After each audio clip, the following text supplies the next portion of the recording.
Trump के tariff के खिलाफ यूरोपियन यूनियन की तैयारी सामने आई है। डोनाल्ड ट्रंप के टैरिफ के खिलाफ 27 देश यूरोपियन यूनियन के साथ आ गए हैं। अमेरिका पर यूरोपियन यूनियन भी 25% काउंटर टैरिफ लगा सकता है, जैसा चाइना ने लगा दिया है।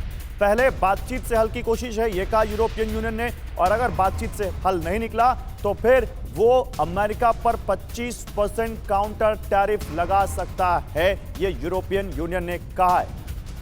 अगर सरल शब्दों में गौरव इसे समझे तो क्या ये एक गठजोड़ बनाने की तैयारी है? क्योंकि अमेरिका के खिलाफ ईयू के इस गठजोड़ को इस लिहाज से समझिए जहां यूरोपीय संघ के 27 देशों की अमेरिका के खिलाफ इसे एक बड़ी तैयारी के तौर पर देखा जा रहा है। हालांकि यूरोपियन यूनियन लगा सकता है अमेरिका पर जवाबी टैरिफ, और साथ ही यूरोपीय संघ 25% का टैरिफ लगाने पर विचार भी कर रहा है। गौरव, बिल्कुल, और इसके अलावा ट्रंप के टैरिफ टैक्स से यूरोपीय संघ के 27 देशों पर बड़ा असर पड़ा है और वो यही सोच रहे हैं कि इसका काट कैसे निकाले, तो बातचीत से हल की कोशिश है। अब देखिए, एक विवाद जनरल मेस्टन यूरोपियन यूनियन या यूरोप के देशों और अमेरिका के बीच है, रूस और यूक्रेन के मुद्दे पर नेटो को लेकर। ट्रंप लगातार नेटो से खफा हैं और कह रहे हैं कि पैसा लुटाने वाला संगठन है, इसमें हम पैसा नहीं डालेंगे। उसके बाद एक दूसरा विवाद अगर यूरोपियन यूनियन और ट्रंप का इस ट्रेड को लेकर होता है, तो आपको लगता नहीं कि वो ये जो एक टेंशन की जो हम बात कर रहे हैं, वो इग्निशन तो कहीं ना कहीं से हो ही रहा है। एक बार फिर से नया तनाव आ गया यूरोपियन यूनियन और अमेरिका के बीच। गौरव, बिल्कुल सही। देखिए, ये एक टेंशन तो चल रहा है, हाँ, दोनों पे, इकोनॉमिक्स पे और नेटो पे। पर मेरे को लगता है, देखिए, हिस्टोरिकली वर्ल्ड वॉर 2 के बाद से ये जो एक वेस्टर्न अलायंस है, इसमें उदाहरण के तौर पे आप अफगानिस्तान में देखिए, वहाँ पर 54 कंट्रीज थे अमेरिका लीडरशिप के अंदर, जिसमें सारे नेटो देश थे। अमेरिका को भी पता है कि कल अगर लड़ाई होती है, देखिए लड़ाई 2 प्रकार की है, जैसे 9/11 के बाद हुई थी। क्या अमेरिका अकेला लड़ सकता है? उसका जवाब है नहीं। कारण है, अमेरिका बॉडी बैग्स नहीं चाहता है, कैजुअल्टीज नहीं चाहता है, तो उसके पास पैसा है। ये जितने भी वेस्टर्न नेशंस हैं जो नाटो जिसमें शामिल है, ये लोग ने भी वहाँ पर बंदे भेजे थे, इनके भी कैजुअल्टीज हुई थी।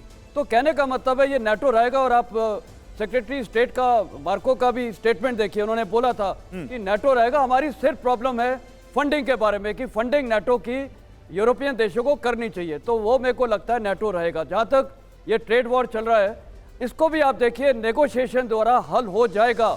ये 25% शायद टैक्स की नौबत नहीं आएगी अमेरिका पे लगाने के लिए, क्योंकि अमेरिका को भी पता है और यूरोप को भी पता है कि इनको साथ रहना जरूरी है।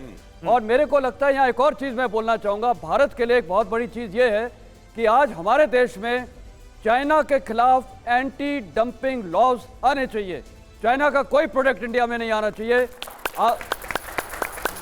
हमें आत्मनिर्भर भारत में, आज देखिए हमारी कंट्री सेकंड लार्जेस्ट मैन्युफैक्चरिंग है स्टील की, तो भी हम क्यों चाइना से इंपोर्ट कर रहे हैं? स्टील बंद करना चाहिए, क्योंकि आज हमारे को अलाइन होना चाहिए। और सारी जो आज भारत की ताकत है, मैं बोलता हूं हम एक्सपोर्ट कर सकते हैं कल अमेरिका में, तो आज हमारे लिए अपॉर्चुनिटी। और तीसरी एक और चीज बोल दूं जी सर, आप प्रेसिडेंट ट्रंप का बार बार एक स्टेटमेंट देखिए, जो अभी हमने बात नहीं की है, इसमें यह भी शामिल होना चाहिए, क्रिटिकल मिनरल रिजर्व्स।